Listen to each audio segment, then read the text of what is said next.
ফয়সাল করিম মাসুদ ছিল একজন চিহ্নিত আওয়ামী লীগ সন্ত্রাসী। 2024 সালের 8ই নভেম্বর ডাকাতির সময় অস্ত্রসহ র্যাবের হাতে গ্রেফতার হয় ফয়সাল করিম মাসুদ। অস্ত্রের মুখে 17 লাখ টাকা লুটের ঘটনায় গ্রেফতারের পর তার বিরুদ্ধে অস্ত্র আইনেও মামলা দায়ের করা হয়। গ্রেফতারের পর ফয়সাল করিমের জামিনের জন্য হাইকোর্টে আবেদন করা হয়।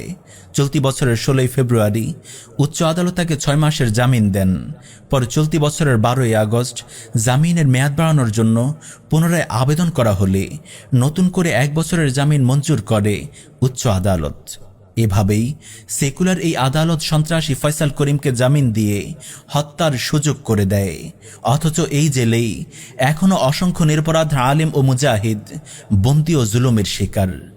এই খুনির জামিন থেকে শুরু করে শুট করা এবং কয়েক স্তরের যাত্রার মাধ্যমে সীমান্ত পাড়ি দিয়ে ভারত চলে যাওয়া পর্যন্ত প্রতিটি পদে পদে আছে নিখুঁত পরিকল্পনা ও বিশাল চক্রের হাত। যে চক্র আমাদের রাষ্ট্রযন্ত্রের রন্ধ্রে রন্ধ্রে ভারতের দাস হয়ে প্রতিষ্ঠিত হয়ে আছে, যে চক্রের রক্ষণাবেক্ষণ করে যাচ্ছে আধিপত্যবাদী ভারত, যেই ভারত কোনো প্রকার যুদ্ধ ছাড়াই সীমান্তে নিয়মিত এই দেশের মানুষদের হত্যা করে যাচ্ছে, পৃথিবীর অন্য কোনো সীমান্তে এমনটি ঘটে না যুদ্ধ ছাড়া। এই রাষ্ট্রই খুনি হাসিনা সহ লীগের হাজার হাজার নেতাকর্মীদের আশ্রয় দিয়েছে, তাদের মদত দিচ্ছে, লজিস্টিক সাপোর্ট দিচ্ছে বাংলাদেশের বিরুদ্ধে ষড়যন্ত্র চালিয়ে যাবার জন্য। আমরা ইনকিলাব মঞ্চের কর্ণধারদেরকে বলতে চাই যে ভারতের বিরুদ্ধে লড়াই করতে গিয়ে হাতির রক্তে ইনকিলাব মঞ্চ সিঞ্চিত হলো, সেই লড়াই যেন আপনারা থামিয়ে না দেন। এই লড়াইয়ে আপনারা পুরো দেশবাসীকে সাথে পাবেন, এই লড়াইয়ে আপনারা একা নন। তবে মনে রাখবেন, সেকুলার রাষ্ট্র কাঠামো আজ ভারতীয় আধিপত্যের সামনে অসহায়।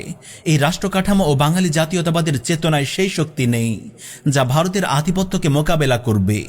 এই শক্তি আছে কেবল ইসলামে। ইসলামই পারে ভারতের আধিপত্যের বিরুদ্ধে এই দেশের মানুষদের কার্যকর ও শক্তিশালী প্রতিরোধের প্রেরণা দিতে।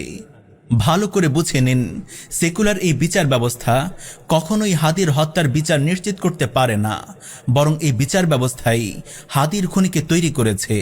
সরাসরি বিচার ব্যবস্থা থাকলে আজ খুনিদের ওপর প্রকাশ্য কিসাসের বিধান বাস্তবায়ন হতো, যেমনটা হয়েছে ইমারত ইসলামিয়া আফগানিস্তানে। একমাত্র কিসাসই পারে খুনিদের অস্তিত্বকে বিনাশ করতে।